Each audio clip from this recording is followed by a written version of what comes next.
মোহনপুর গ্রামে বসবাস করত মালতী দেবী নামে এক মহিলা। তার স্বামী ও সন্তানকে নিয়ে সে সুখে শান্তিতে সংসার করত। গ্রামের সবাই তাকে ভালো ব্যবহারের জন্য খুব ভালোবাসতো। একদিন সকালবেলা অর্পিতা আর নীল দুজনে স্নানের ঘাটে দাঁড়িয়ে দাঁড়িয়ে নিজেদের মধ্যে গল্প করছিল।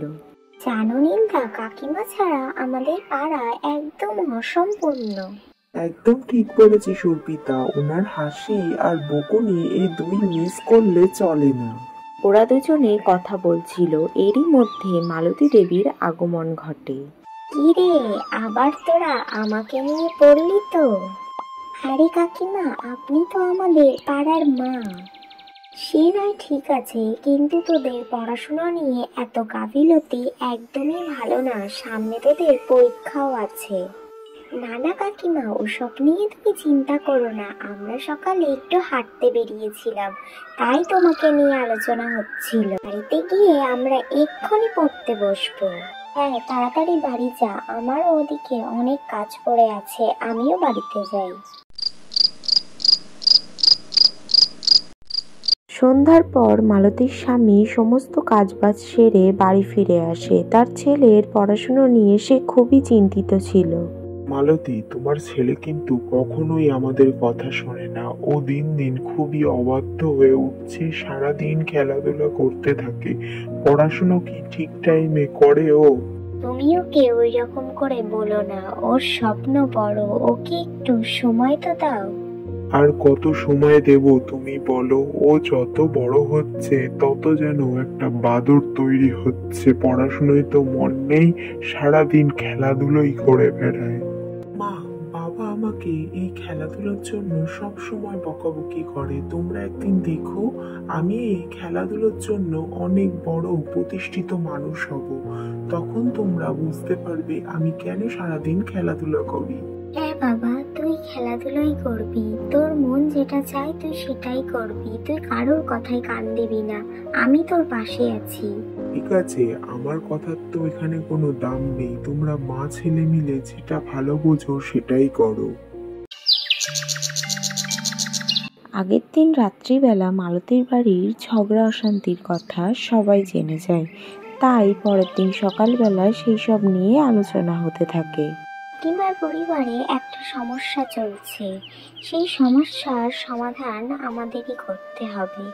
কাল রাত্রিবেলা দেখলাম প্রচুর তর্ক বিতর্ক হচ্ছে কাকিমাদের বাড়িতে। হ্যাঁ, ও ঠিকই বলেছে। আমিও শুনছিলাম কালকে কাকিমাদের বাড়ির থেকে চিৎকার চেঁচামেচির আওয়াজ। আমাদেরকে কিছু একটা করতেই হবে, কাকুর সাথে কথা বলতে হবে মনে হচ্ছে। হ্যাঁ, তোরা একদম ঠিকই বলেছিস। আমি ভাবছি মালতীর বরের সাথে এই বিষয়টা নিয়ে একবার কথা বলবো। তারা কথাই বলছিল, এরই মাঝখানে মালতীর বর এসে তাদের কাছে হাজির হয়। গো দাদা, কেমন আছো? দিনকাল সব ভালো তো? ভালো, এই চলে যাচ্ছে দিনকাল। তা তোমার খবর কি সুভাষ? আর আমার খবর ওই চলে যাচ্ছে। ছেলেটাকে নিয়ে আর পারি না, সারাদিন খেলাধুলো নিয়ে মেতে আছে। নাকি খেলাধুলো করে সে একদিন বড় মানুষ হবে। শোনো সুভাষ, তোমার ছেলে যেটা করতে চায় সেটা ওকে করতে দাও। খেলাধুলো করেও জীবনে প্রতিষ্ঠিত হওয়া যায়।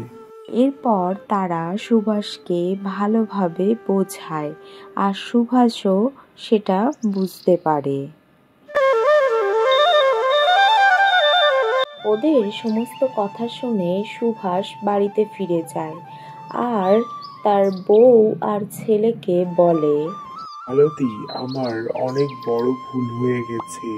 আমি বিকাশকে আর বকাবকি করব না। ওর যেটা করতে মন চায় ও সেটাই করুক। আমি সব সময় ওর পাশে আছি আর থাকবো। তুমি সত্যি বলছো? আমার একদম বিশ্বাস হচ্ছে না। মা, তুমি আমার খেলাধুলো নিয়ে আর বকাবকি করবে না।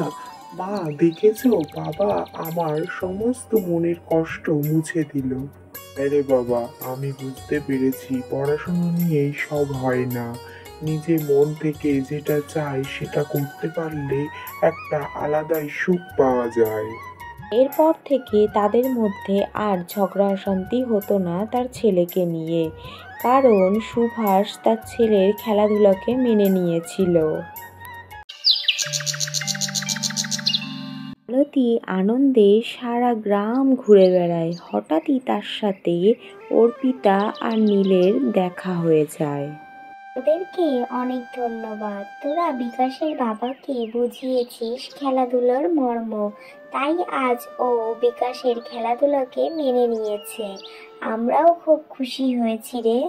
কিমা, তুমিও তো সবসময় সমস্ত বিপদে আপদে আমাদের সাথে, আমাদের পাশে ছিলে। আমরা কেন থাকবো না বলো তোমার বিপদে তোমার পাশে?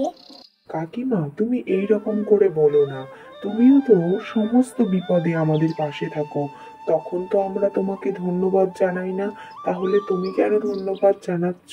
সবাই সবার পাশে থাকলে তাহলে আর কোনো সমস্যায় তাদের ঘিরে ফেলতে পারে না কাকিমা। এরপর থেকে মালতী তার স্বামী সন্তানকে নিয়ে সুখে শান্তিতে সংসার করতে লাগলো।